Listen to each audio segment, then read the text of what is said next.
If you're looking for ways to advance in your career, you might want to forget about many things that you learned while you were in school, which I think a lot of people did. Math, apparently, not terribly popular. We've got Sophia Mohr, founder of Playing Big Women's Leadership Program, and she's going to tell us about 5 things that maybe we learned in school that are not serving us well in our careers. Good to have you with us. Great to be here. Thanks for having me. What about you? Do you use math at all?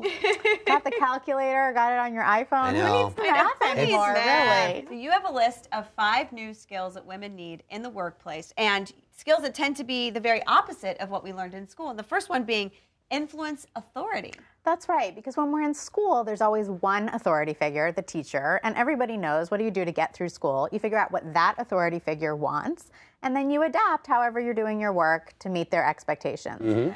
And then when we get into our careers, that can work okay at the early levels, but to really play big in our careers, we need to influence authority, not just adapt to authority, and we need to learn to challenge authority. And so that's a huge shift. Especially for many women, because that adapting to authority can kind of go with the good girl thing that a lot of us were socialized in as well. Yeah, you also say to improvise, that's a job skill you really need to bring to bear in the workplace. Yes, and this is something we don't get a lot of practice in school, right? You can imagine that if the teacher came in and said, today we're going to have a test on something that I've never talked about before and that wasn't in your reading, the students would think that was really unfair and rebel, right? Right. You're expected to prepare well, and that's how you do well in school. But in your career, you need to learn to improvise, not just to be ready for those things you've had time to prepare around. Here's one that's very interesting. You say to get uncomfortable. Yes. Well, school, because what is required of us in school is fairly routine, it's usually doing the reading and doing the test and writing the paper, we can get into a kind of comfort zone where we know how we approach those things.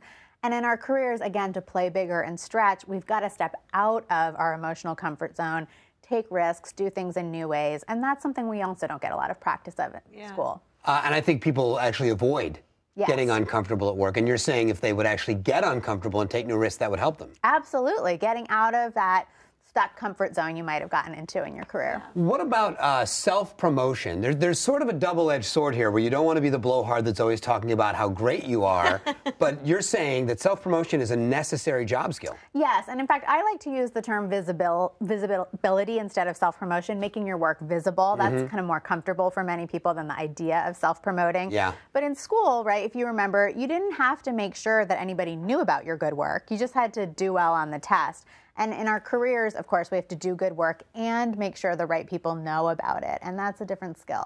And you also say to look inward. Yes. Which I think is pretty interesting. Yeah, and I think this is the biggest one. This is really the core one. You know, in school, we get used to the idea that how well we're performing has to do with what information we just learned from the outside, right? From the book or from the teacher's lecture.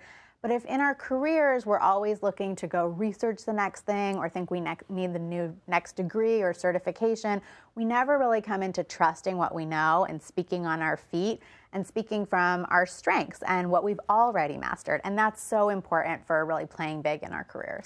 Is there one skill that you would say that we learn in business school that we really do use in the workplace? What's the one thing somebody might learn that they should bring to the workplace? You know, I think work ethic is something that we learn, and trying again and being able to stick in with having grit around things that are challenging for us, that will always serve us well. We just need to be careful when it turns into over-preparing or being unwilling to improvise. That's where it can also hold us back a little bit in our careers. And you say, like, leading to success, you have to take risks, you have to do things different. Otherwise, you don't really grow, you don't move forward. Yes, absolutely. Sarah, thank you so much. Thank really you. interesting Thank information. you. If you want to download the Women's School, the Work Guide, go to bettertv.com and look for a link on the page.